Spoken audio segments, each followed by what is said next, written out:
welcome to the BamaNewsNow.com podcast. I am your host, David Preston. I'm also the founder and editor of the site BamaNewsNow.com, and I am pleased to join by a very special guest, Spike Cohen, who is running for the Libertarian Party Vice President presidential spot in the November general election. Welcome, Mr. Cohen. Thanks for having me, David. I'm really happy to be on.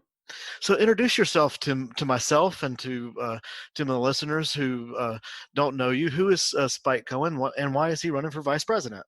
Sure, absolutely. Hello, listeners of Bama News Now. My name is Spike Cohen, as David said, and I am the Libertarian Party's vice presidential candidate, along with my running mate, Joe Jorgensen. We are running on a platform of setting America free and giving the power back to the people, taking it out of the hands of the politicians and cronies and bureaucrats who took it out of your hands, putting it back in your hands where it belongs so that you can thrive and prosper in ways that they would never allow you to.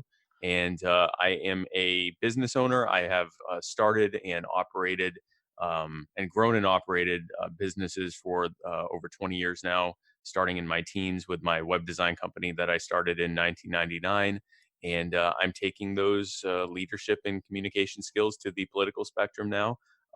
This is my first time running for something, and it's, kind of the businessman running in politics type of thing. With the exception being that, unlike the last major businessman to go straight into politics, I didn't use the government as I didn't leverage the government to steal property from people to enrich myself. I reached my level of success by providing value to people and giving them services that they actually wanted. This is me being a little bit petty here, but you didn't use the bankruptcy courts to get out of paying your bills either. I have never gone bankrupt. No. See, that was one of the biggest things that irritates me about our current president is he's like, I'm this wonderful businessman, and I'm like, how many times have you declared bankruptcy? I'm like, good businessmen don't go bankrupt. Yeah, I mean, and there are some who have had some missteps in bankruptcies, but first of all, that's kind of an unethical way. If you're a multi-billionaire and you're not paying your debts because you've structured yourself in such a way that you don't have to pay those debts if things go bad on that specific company, and you can go be a billionaire over here, I think that's pretty unethical. Even though it's perfectly legal, it just goes to show the system that the Republicrats have created, where people can just sort of unethically create these different shell companies and not have to pay their debts. And you have someone like Trump, who would gas people up on these great plans that he was going to create these wonderful casinos, and when they would fall through, when they would go out of business, he'd leave all those poor saps having to pay the bill, and he would go off and continue being a billionaire somewhere else. So it's I've never done anything like that, and I've never declared any kind of bankruptcy, even personally. And I've never used eminent domain to steal someone's land or anything like that. I've been pretty ethical from the beginning. If I got money, it was because someone was paying me for providing tremendous value to them and their company. That's good. So how do you appeal to somebody like me who voted for the Libertarian Party in 2016? I didn't necessarily vote for the Libertarian Party because I particularly liked the presidential candidate, who was Gary Johnson at the time. Mm-hmm. But I didn't like either one of the other two candidates that were in the race, the Republicrats, as you like to call them. And I wanted to help the Libertarian Party get to the 5% national popular vote that they needed to get automatic ballot access in states. So how do you appeal to somebody like me who has recently voted for Libertarian and is considering doing so again this time around?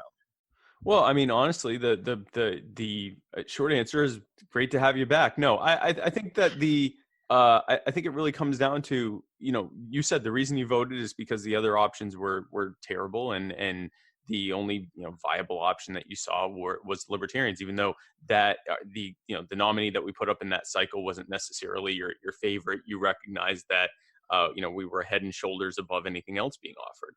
And my response to that is, if you're already recognizing that the Republicans and Democrats are giving you ever worsening options, and we see that again. Last time we had Donald Trump and Hillary Clinton. Now we have Donald Trump and Joe Biden, who is at least as bad as Hillary and arguably even worse, because he's one of the architects of every bad, failed Republican and Democrat policy over the last 60 years. I mean, this is someone who is synonymous with every terrible thing about about lifelong career politicians in D.C.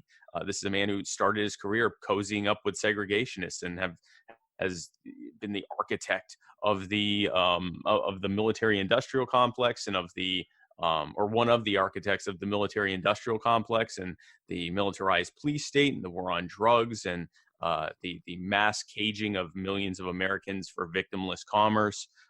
He's pretty much every bad thing that has come out of DC for the last 60 years when he's not busy sniffing children. And you have Donald Trump, who is a lifelong crony, as we were alluding to earlier. He has leveraged government to enrich himself at the direct expense of others.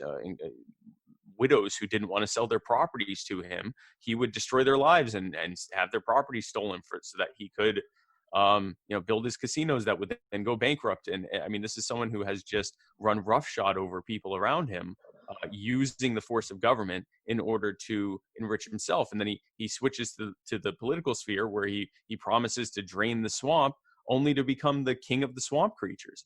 This is a man who promised to end to lower spending and reduce or end the debt. And instead he has spent more than any president before him. In one term, he has run up more debt than any president before him in one term. And, this is someone that he's actually done more to violate the Second Amendment during his one term than Barack Obama did in 2 terms. He did not end or even reform Obamacare in any meaningful way. He has not done any real deregulation that he promised. He's not really done anything. He saw a modest tax cut, which he more than offset with his tariffs. So now the average American household, once you factor in the tariffs, which are a tax, they're paying more. The average American is paying more to the government than they were before he came into office. He said he was going to end wars and bring troops home. There are 15,000 more troops, 10 or 15,000 more troops overseas now than there were when he came into office. So across the board and down the line, he has broken every major promise he's made, with the exception of I think a few dozen miles of wall that have been created, which the majority of Americans don't even want. So if you look at what the Republicans and Democrats offer in each election cycle, it is a case study in diminishing returns. Every single time they give you 2 ever worse options, and the only appeal that they give is, well, if you don't vote for one of them, you're getting the other one. Well, we don't want either one of them. We're gonna vote for someone who's better. And Joe Jorgensen is markedly better. Even if they were giving options that weren't as terrible as Donald Trump and Joe Biden, Joe Jorgensen would still be head and shoulders above them. Joe Jorgensen is a brilliant, self-made entrepreneur, someone who's ready to lead from day one. She is a senior lecturer and a very brilliant orator who's able to break down complex ideas in a way that connect with everyday Americans. She's able to break down case by case and point by point how the Republicrats have created the problems that we face, how they've created this mess, and how our common sense libertarian solutions are the way out of them. Yeah, back in 2016, I said on Facebook that Donald Trump would be the most progressive Republican president since Teddy Roosevelt. And I'm sitting over here in my corner and be like, when are y'all going to tell me that I was right? Yeah. But anyway, let's get go ahead. No, I was just going to say, and remember when George Bush was the worst president ever, and now people say, "Oh, I miss George Bush." I long for the days of George Bush. The Democrats will say, and on the other side, you'll have Republicans who thought Bill Clinton was the absolute devil, and now during the Obama years they were said, "Oh, I would take Bill Clinton over Obama any day." This is what happens. They just give you worse and worse options because they don't have to. They don't have to give you better options. They can just keep saying, "Oh, well, I know he's not the best, but this is the most important election of our times. We have to stop that guy over there." And enough already. Man, like we have to, in a nation of 330 million people, the idea that we should only get 2 options for president, they both suck, is stupid. Like there's no reason to continue doing that. Yeah. So we've kind of touched on a couple of the topics that I wanted to talk about, which was deficit spending, debt, and taxes. But the big issue of the day of 2020 is obviously the coronavirus pandemic. Mm-hmm. What would be Dr. Jorgensen and your response on how to fight the coronavirus pandemic and to help protect American lives from this illness. Sure, absolutely. So let's remember how we got here with the coronavirus, because a lot of people don't know. The prevailing narrative is that the government didn't do enough to stop COVID when it came here. It's actually way worse than that, David. For the first 6 to 8 weeks that the virus was here, it was illegal for medical professionals to test and treat people who had COVID. Now, let me just explain what I mean by that when I say it was illegal.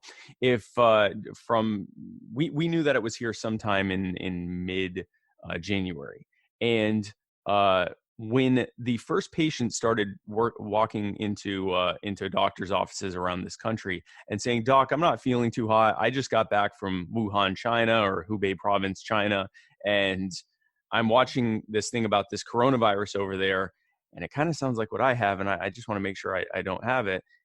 It was illegal for them to test for it because there's a ridiculous CDC regulation that says if you want to test for a new virus, a novel virus, you have to go through a Byzantine months-long approval process before they'll let you do your very first test. And so during that time, it was illegal. And so thankfully, there were some doctors like Dr. Helen Chu at the University of Washington Medical Center in Seattle and a few others around the country who, when the patients started coming in and saying, "Doc, I'm not feeling too hot," they just went ahead and put their Hippocratic oath above the stupid regulation, and they illegally tested them. They created their own test kits, which apparently, if you know how to do such a thing, it's fairly easy, unless you're the CDC, who'd spent a month making them only to find out that they didn't work.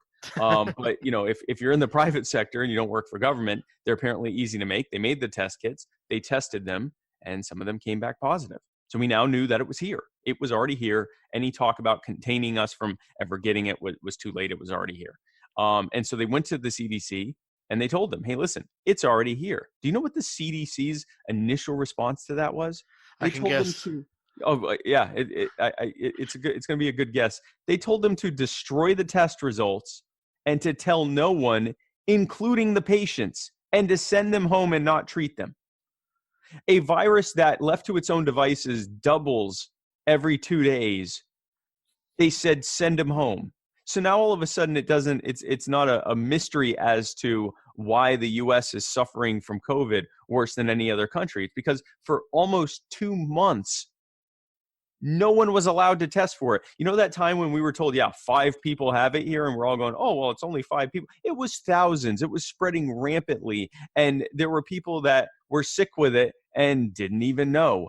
And potentially people that died from it, and they chalked it up to something else. And by then it was so widespread that there was no hope to contain it.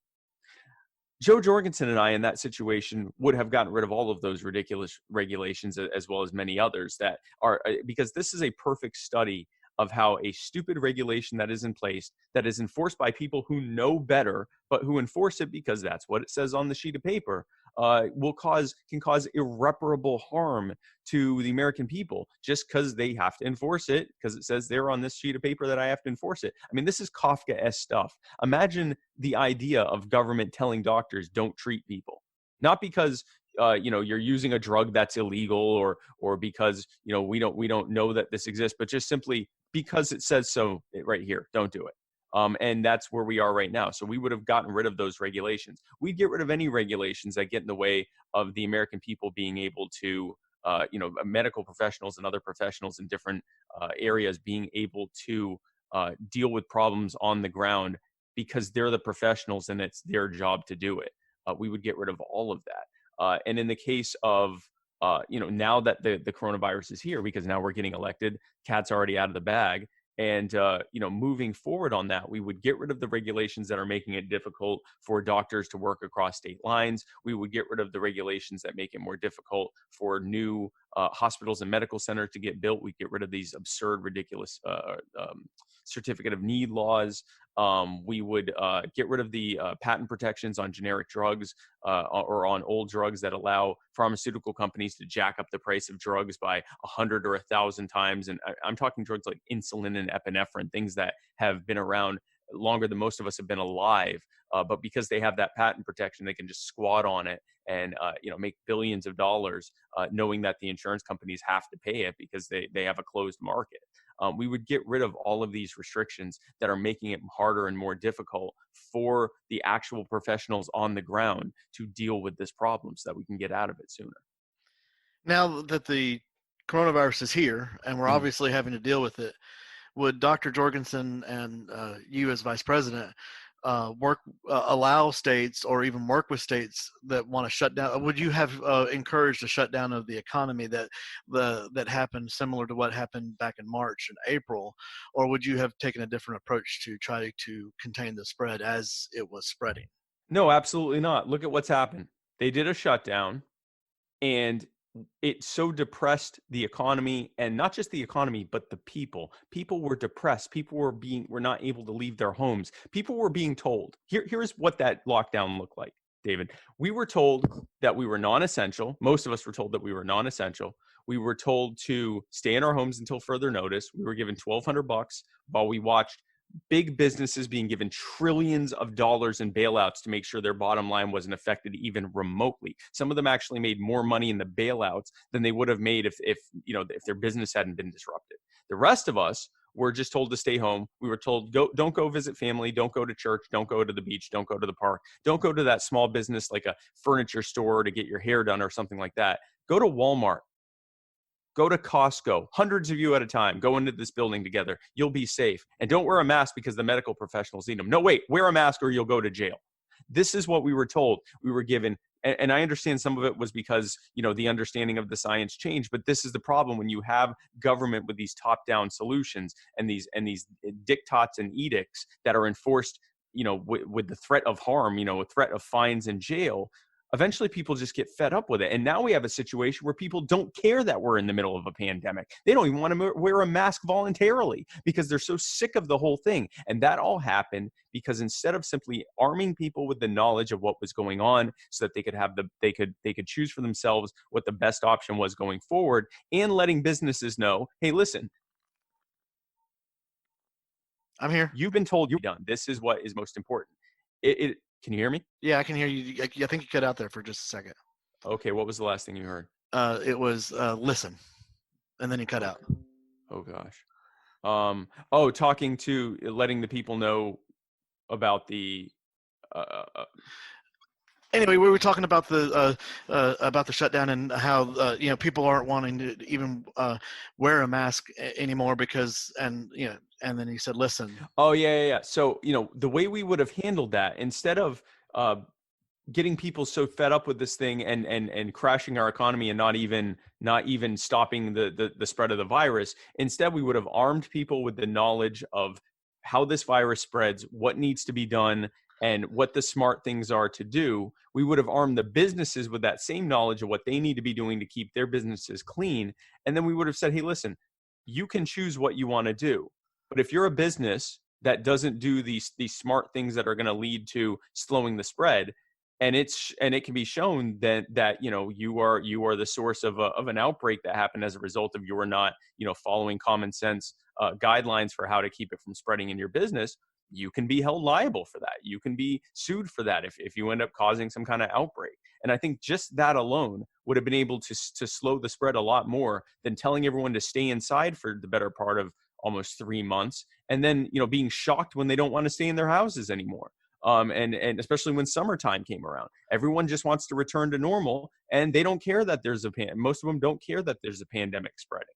And so things are going to be a lot worse as a result of that, because of the what the government did to basically keep them in their homes, coop them up, tell them they can't work, tell them that they can't thrive, tell them that they can't see people, and then tell them, okay, well, I guess we'll kind of let you go back outside now. And now they have no appetite for any kind of restrictions, even imposed on themselves. They don't even want to wear a mask. So the way we would have dealt with it is treated Americans as adults instead of children, allowed them to make the choices that they needed to make to keep themselves and their families safe, and prioritized protecting at-risk communities. So, the elderly, those with major health conditions, and so forth, as opposed to telling everyone you have to just stay in your house and watch us as we print out trillions of Federal Reserve notes and keep the billionaires as wealthy as possible while your life crumbles. I call it the Katrina syndrome. I don't know if I don't know what part of the country you're from, but down here in the Gulf Coast, we get a lot of hurricanes, and then back in 2005, obviously, Katrina hit New Orleans and just devastated everything. And I think one of the reasons that contributed to such the human cost of Katrina was the 3 or 4 years before Katrina hit. We had very active seasons here in the Gulf Coast, but New Orleans and the Mississippi Gulf Coast kept dodging those bullets, like Ivan and Opal and those other storms, because and they were never as bad as Katrina was. So people got into complacency and kind of tuned out the government officials here, because the government officials kept saying, "Oh, it's going to be bad. It's going to be bad. Just run, run, run. Get out of here." So when Katrina came along, and the government officials like, "It's going to be bad, people. You need to leave. Get out of here. Just go, go, go." And then people were like, "Oh, they've said that about the last 3 storms." And yeah, exactly. And it's like, and then Katrina happens, and I'm like, "Well, why didn't the government protect you?" Because the government, and then it's like with this coronavirus, it's a coronavirus, and so it's in a family of other viruses. To be in that family, it has to share certain characteristics that we know other coronaviruses have, like it's an airborne illness. It's spread through the air, it's spread through the fluids that people expel when they cough or sneeze or even talk. So why aren't we saying wear your face masks? Why aren't we doing things like shutting down nursing homes and restricting access to hospitals to protect the vulnerable populations? And then which in the cases of the nursing homes and hospitals, again, armed with that knowledge, they'd all shut down on their own anyway. They're even with something like that, the government wouldn't have to force them to do it simply by them knowing what the risk is. These are medical professionals. You simply tell them what the risk is there, and they're going to shut down on their own because they're not idiots. But this is what happened. And instead, and by the way, I live in Myrtle Beach, so trust me, I know what you're talking about, where we keep getting told, this tropical storm that's somewhat in our direction, everyone needs to leave, you're all going to die. And it's like, no, we're going to stay here because it's just going to be a really rainy, windy day, and we won't drive more than we have to. And then when a big tropical, a category 4 is headed straight towards us, like see ya. Back in 2018, it was the same thing. We were told, this is dangerous, you got to get out of here. Well, it was true. It was dangerous. And so we went to Jacksonville, Florida, and we're watching our friends and neighbors say, yeah, that's what they always say. And I'm like, yeah, but this is different. But it's like you said, you just keep hearing we're all going to die, get out of here. And eventually people shrug their shoulders and go, nah, you know what? I don't think I believe you. And that with this virus, the government stepped in, they told people what to do. They completely disrupted and in some cases ruined their lives for a virus that the vast majority of people are not going to die from. And I'm not, by the way, I'm not saying, oh, it's like the flu or anything like that. It is markedly worse than the flu.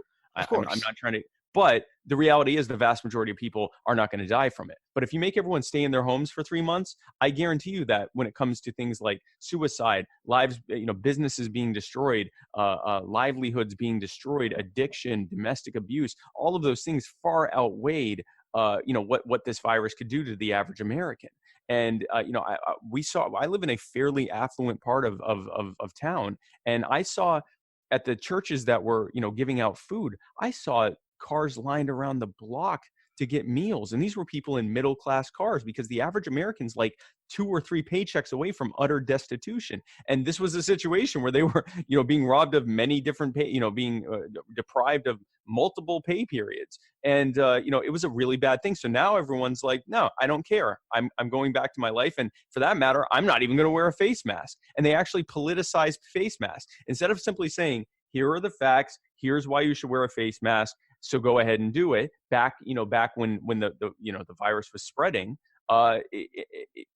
instead they did what they did and locked everyone up.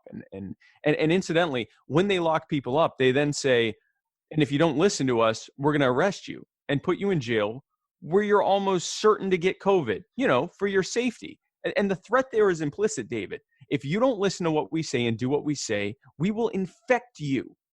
And so when a government agency, when the government is basically saying, we aren't 100% sure what's going on, we're the reason it's even as bad as it is in the first place, but you have to listen to us or else we'll make sure you get it. At some point, people just stop caring what they have to say. And they could say, you know what, I'm just going to go and live my life as normal, and I'm not even, damn the consequences. You've infantilized people, and so they act that way. And so, that we would have treated people like adults. We would have armed them with the knowledge of what was going on. We would have had things in place we would have removed those ridiculous barriers and regulations that would have allowed it to be contained to begin with, so it wouldn't have been that bad, at nearly as bad of a spread in the first place, and we'd probably already be back to normal or pretty close to it. And see, I agree with you there. And back to your point about locking people up that don't listen to the government, we would be locking them up while we'd at the same time be letting out rapists and robbers and murderers out of prison because we don't want them to get coronavirus. Yeah, the whole thing is it's absurd, but we've learned that the bad policies of the Republicans and Democrats in their over 160-year exclusive control of every lever of power in the federal government, as well as state and local governments, has led to their terrible policies, their bad centrally planned solutions, and the harmful and inequitable and abusive outcomes that we have come to expect from those parties. They are two wings of the same bird. They create division within the country in order to have this theater of opposition, so that people don't take a step back and realize they're all the same party. It doesn't matter which side you elect. You're just going to get more of the same thing. You're going to get more taxes, more debt, more spending, more new infringements on your lives, more oppression, more brutality, more imprisonment, more war, more every bad outcome, because the system they've created was intently and expressly created in order to enrich well-heeled, politically connected billionaire cronies who bought and paid for those politicians to be in office at the direct expense of literally everyone else in this country. Yeah, now which kind of allows us to transition into the next topic I want to cover, which is then the other big issue facing the country, which is the race relations and the police reforms issue that's kind of intertwined with each other, especially in light of what happened with George Floyd in Minneapolis. How would the Libertarian Party handle the issues of police reform and race relations in this country? Absolutely. So there's two obvious things there. They're very intertwined, but one is police brutality, and the other one is the race question and the racial discourse in their country, which, by the way, is part of that Republican Democrat plan of dividing people along every single line they can possibly find. But I want to start with the police brutality one, and then we can go back to the race thing. The problem we have in this country is that the police are held unaccountable, which encourages bad policing and actually punishes good policing. So it used to be in this country with the Civil Rights Act of 1871 that passed, and there were many parts of it, but one of the things that it said was that if a police officer or a government official infringes upon your constitutional rights, they can be sued. This was a powerful addition that allowed people to hold government officials accountable, because those individual officials and police and so forth, and anyone working in government could be held liable. If they did something that violated your rights, you could go after them. And that was a powerful deterrent from them to do it in the first place. And it was a powerful deterrent for agencies to remove people who could, hurt their bottom line and cost them financially. And so starting in the 1950s, the Supreme Court introduced something called qualified immunity. And it was basically put in place to allow police to attack civil rights protesters and brutalize them and violate their rights. It was strengthened in the 60s and 70s in order for the police to be able to brutalize anti-war protesters, continuing through the 70s and 80s for police to be more and more brutal in prosecuting the war on drugs. And it has gone, the most recent strengthening of qualified immunity was in 2001, which was expressly with the intention of the war on terror, making it more protection for them to brutalize us. What qualified immunity is, it basically says, it's a very complex issue, but basically it says that police officers and government officials cannot be held liable if they themselves, the individuals being observed, being scrutinized, determine that what they did was perfectly reasonable due to the course of their duties. Imagine if you could go into court and say, Your Honor, I know that I have been charged with murder, but I think what I did was perfectly reasonable. And the judge goes, oh, okay, well, then I'll drop the charges then. That's qualified immunity. And it leads to what we've seen. It leads to the killing of Breonna Taylor. It leads to the killing of George Floyd. It leads to the killing of Eric Garner. It leads to the killing of Tamir Rice. It leads to the killing of Duncan Lemp and countless others. And it also, more importantly, it leads to a situation where police departments are looking at it on a cost-benefit analysis and keeping bad police on the force. Here's an example of that. Derek Chauvin, the man who murdered George Floyd, he had 17 other complaints against him, including wrongful death complaints. He possibly murdered other people. And when the Minneapolis Police Department looked at Derek Chauvin, they did what police departments around this country do when they look at the bad apples in their respective bunches. They looked at him and said, this officer is terrible. He is harming people. He is abusing people. He's infringing on their rights. He's potentially even murdering them. But if we try to get rid of him, it's going to cost us a fortune. The police unions are going to fight us tooth and nail. It's going to cost us a ridiculous amount of time and money. And there's no guarantee we'll be able to get rid of him. And he's not costing us anything if we keep him on the force because of qualified immunity. So we'll just keep him on, and eventually he'll probably kill someone, and then we can just, arrest him, and then we can finally remove him. That is what happens time and time and time again. It actually punishes good policing, because if you're a good officer and you see these bad officers, you eventually just stop reporting them because nothing happens to them, and it just blows back on you for snitching on one of your fellow cops. And that nothing's going to happen to them unless they are caught on camera murdering someone. And even then, there's a chance that they might not be held liable. If you end qualified immunity, which is what Libertarian Congressman Justin Amash is trying to do right now, if you end qualified immunity, it flips around entirely. Now, the police departments and the police unions are not only kicking out abusive cops because they don't want to be held liable for their actions, they're actively looking to root out cops that could potentially be bad before they ever do something bad. So they will now strengthen. What's that? Because it's going to cost them money. Because it's going to cost them a fortune. And they now are, so now all of their policies and procedures change. Now everything is built around protection from liability, getting rid of bad cops, so that they don't cost the departments a fortune. This incentivizes good policing, because now if you're a good cop and you see someone doing something bad, you stop them, or you tell on them, or whatever else. And it not only protects your department from financial liability, it protects you from financial liability. So now you'll have police departments and police unions actually encouraging officers to hold each other accountable because they don't want to be sued. So it completely flips it around. So that's one powerful thing that we can do. There's a host of other things that Joe Jorgensen would do in office: ending no-knock raids, ending the war on drugs, ending warrantless surveillance, which is more and more happening with local police departments, where they're setting up unconstitutional warrantless wiretapping stations that tap your phones as you're just driving around, your cell phones. Ending all of these things to hold the police accountable. These will all be powerful ways to heal the rift between the police and the public, especially the most marginalized among us, who are the ones who are most disproportionately affected by brutalizing police.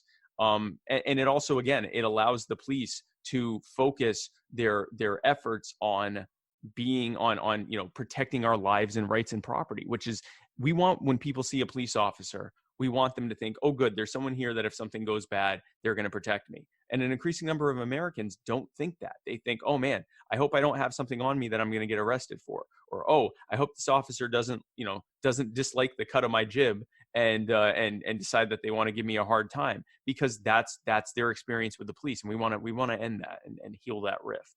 Going back to race relations, here's a kind of microcosm of the racial discourse in their country.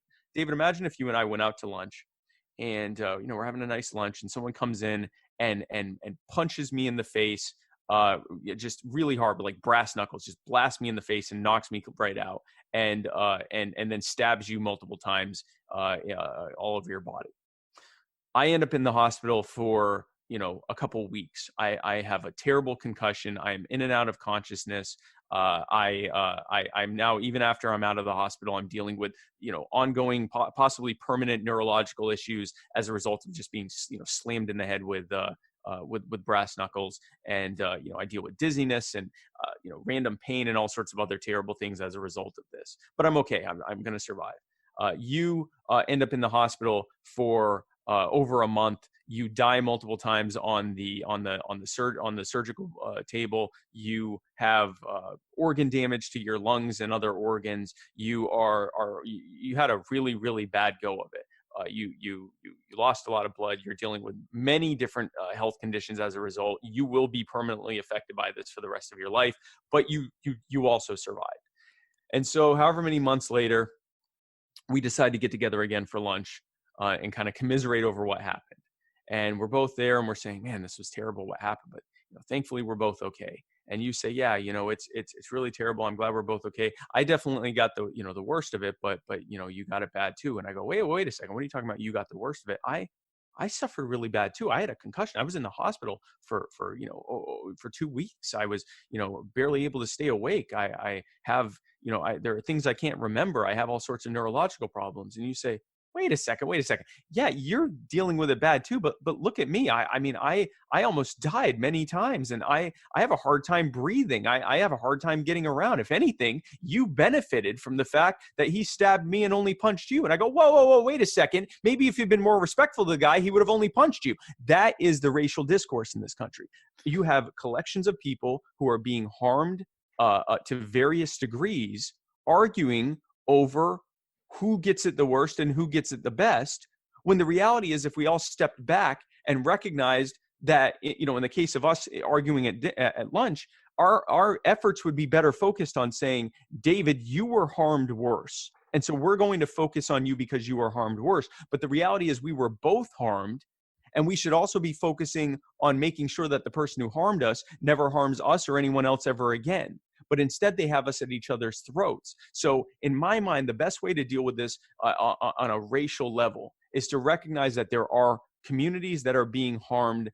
And we have multiple data to back this up, that there are communities that are being disproportionately harmed by the excesses and abuses of the state.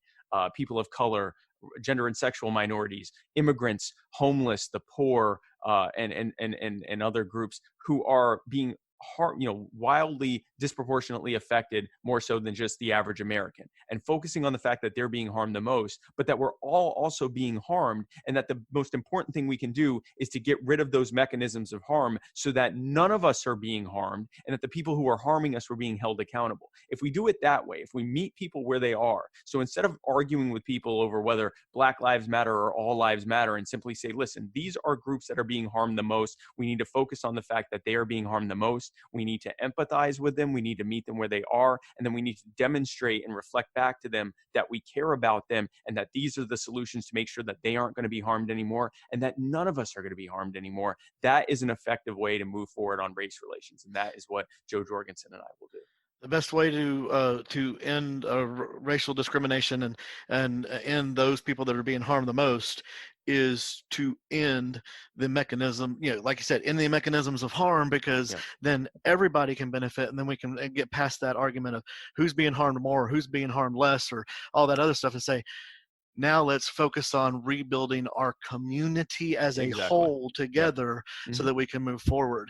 So and the harm, any doctor, if you come into a doctor and say, Doc, I got this really bad gash, and the doctor notices that you're still being stabbed, they're going to stop the stabbing first. They can't heal your wound if there's continued harm happening. So we end the harm and we allow the healing to begin. Yeah. Now we're going to transition to one of my pet issues here, which is the Cuban embargo. Okay.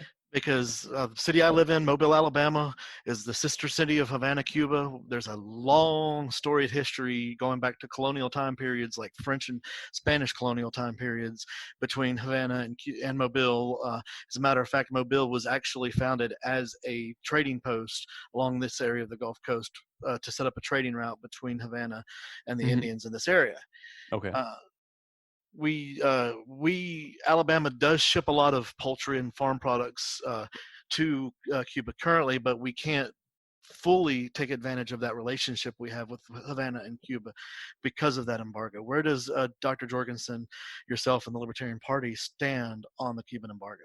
Ending all embargoes with Cuba or any other country. The reason that embargoes are set up is because the first way that you desensitize and prepare the population for war or just general bad relations with another country is by effectively cutting off as much trade as possible. Countries that trade don't go to war. Countries that trade have generally good relations. Even if their governments disagree on things, they as individuals continue to trade and travel and so forth. We saw this, for example, during the run up to the Iraq war, where there were countries like France and Germany and others that were at the forefront of opposing the U.S. war in Iraq.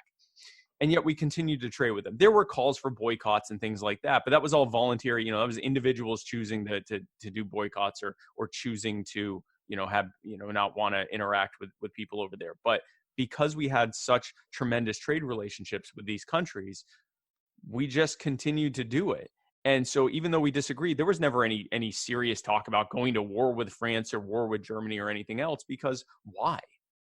We're making trillions of dollars trading, where we have, friends and loved ones over there. We're traveling back and forth. There are people, there are Americans in French and German schools, and French and German students in American schools. When you have open and active relationships with people across the world, you don't go to war with them. If for no other reason, then you have relationships with them. For the same reason we don't go to war with people we love or people that we're doing business with, because we have a vested personal interest in keeping that relationship going.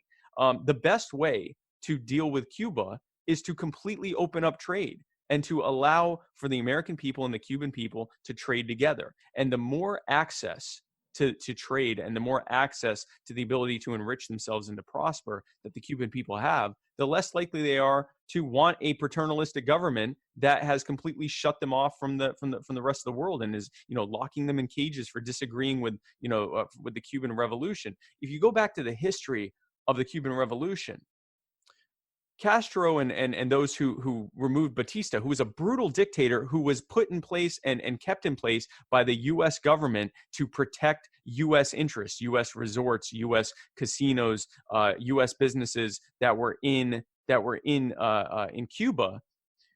The people of Cuba said, no, we don't want this U.S. puppet who's brutalizing us anymore. And so they turned to Castro. And so Castro, led the people's revolt against Batista. And then, the failed Bay of Pigs invasion that JFK did, that hardened not just Castro and his people, but also just the Cuban people against America, which made it that much easier for the Soviet Union to step in and for them to become basically an extension of the Soviet Union or a protectorate of the USSR.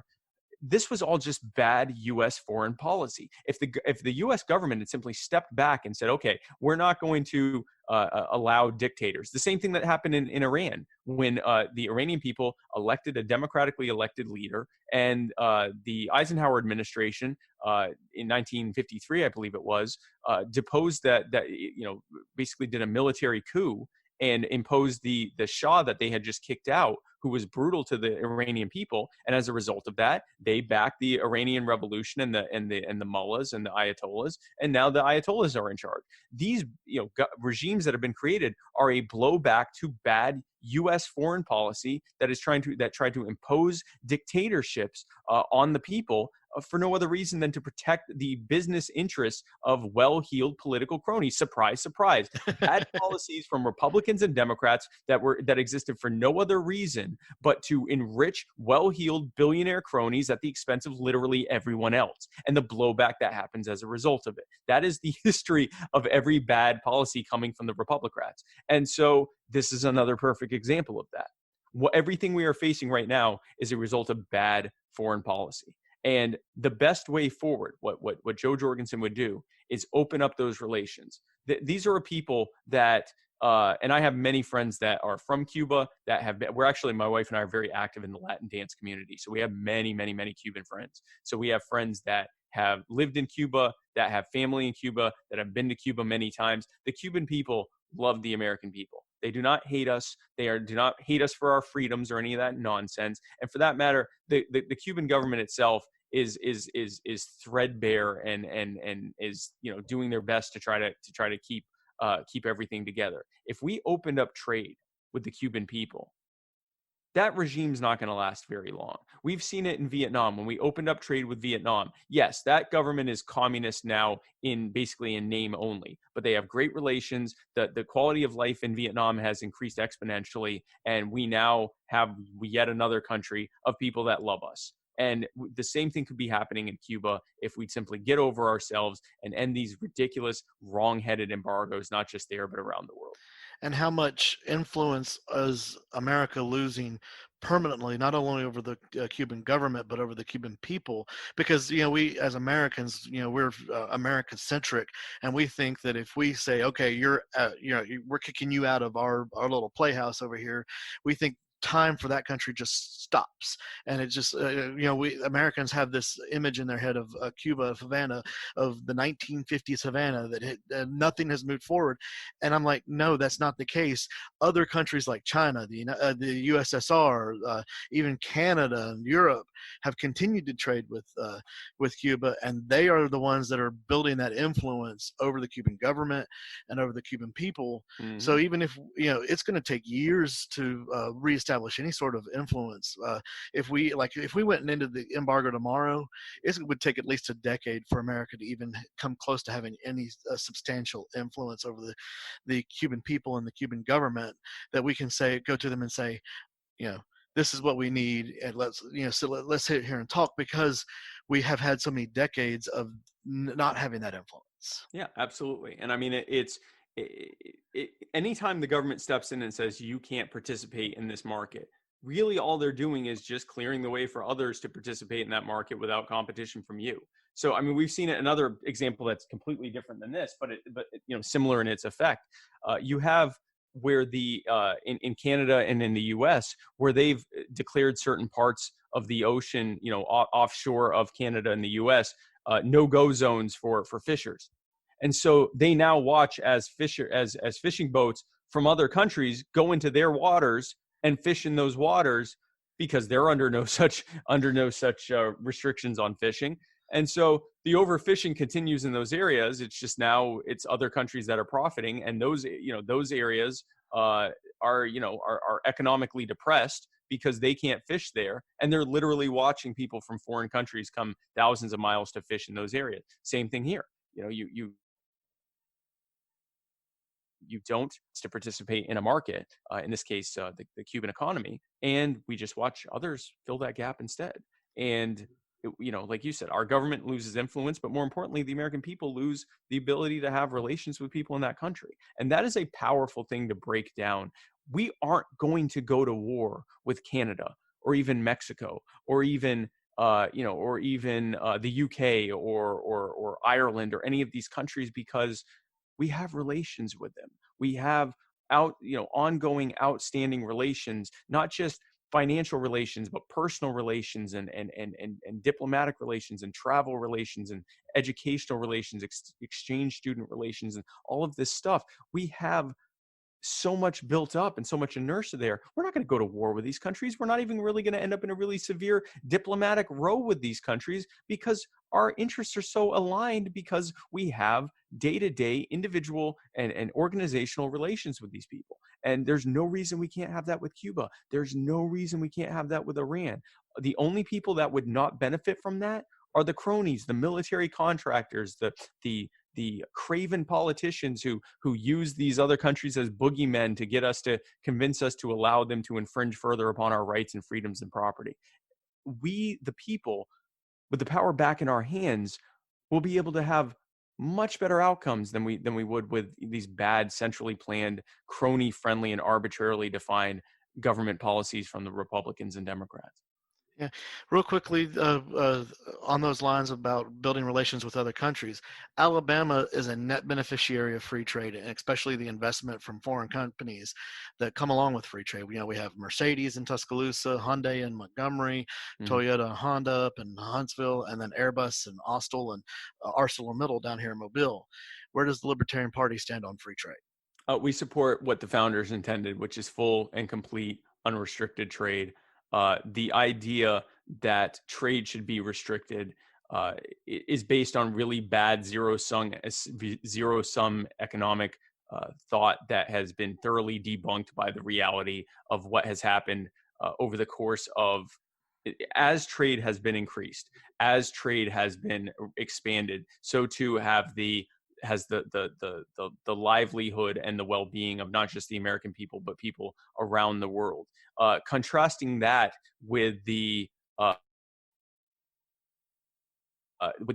bad to the depression. I'm trying to remember the name of the act, but there were trade protectionist acts, which along with the Federal Reserve boom bust cycle policies led to the Great Depression and the world wars that grew out of that. A lot of people don't realize it was the conditions of the worldwide Great Depression which triggered the economic desolation and social desperation that led to someone like like a Adolf Hitler rising to power and leading to basically a restart of World War I, which is what World War II was. All of that came out of a combination of bad policy from the Fed, but also of the sort of a trade war that happened where the United States and other major players cut off a large amount of trade, introduced massive tariffs because of bad protectionist thinking, and other countries retaliated as a result, and it led to that, alongside the beggar thy neighbor inflationary policies of the central banks at that time, led to a massive global depression. Not just, we know the Great Depression in the U.S. We don't realize, or a lot of us don't realize, that was worldwide. Everyone was suffering from a Great Depression because of the similar bad policies. And you contrast that again with free trade, where people are able to trade where it is where it is best, where they the government has no business telling you who you should be able to trade with. It's none of their business. If you read the Constitution, nowhere in the Constitution does it says the government should be able to tell you who you can trade with. That's simply untrue. And so the founders intended for full and free open trade and migration, and that would be the Jorgensen policy on trade. Is there anything else that you'd like to convey to our listeners here before we wrap up and kind of give your final pitch? Absolutely. And in addition to the stuff I've been talking about with David, the Jorgensen administration will end the wars, bring the troops home, and allow the healing to begin. The Jorgensen administration will end the war on drugs and free its victims from the cages that they are in right now, and allow the healing to begin there. The Jorgensen administration will end the ATF and decline to enforce any federal gun laws and put pressure on Congress to remove those gun laws, because all gun laws at all levels are an infringement on the Second Amendment and your right to keep and bear arms and to protect yourselves and your communities and your loved ones as you see fit. The Jorgensen administration will get the government out of healthcare so that the costs can go down and access to actual true affordable care can go up. The Jorgensen administration will end the Fed and the IRS and remove the barriers and burdens that prevent you from being able to thrive and prosper, so that we can live much more prosperous lives than we could have previously imagined. The Jorgensen administration will get the government out of education and put the power of the decision-making and education out of the hands of the politicians and their bureaucrats and cronies and back in your hands, where it belongs, to make decisions with your children's teachers for their future. The Jorgensen administration will give you your power back and set America free, so that we can live freer and safer and happier lives. And if you want to hear more about this, if you like what we're doing, I invite you to go to joe20.com. That's JO20.com. We have a volunteer form you can fill out. There's more information about our different policies. If you're able to make a donation, that would be greatly appreciated. And with your help and support this November, Joe and I will take the common sense libertarian solutions to the problems that the Republicans have created and take it all the way to the White House. And I appreciate your time, David. Thank you, Mr. Cohen.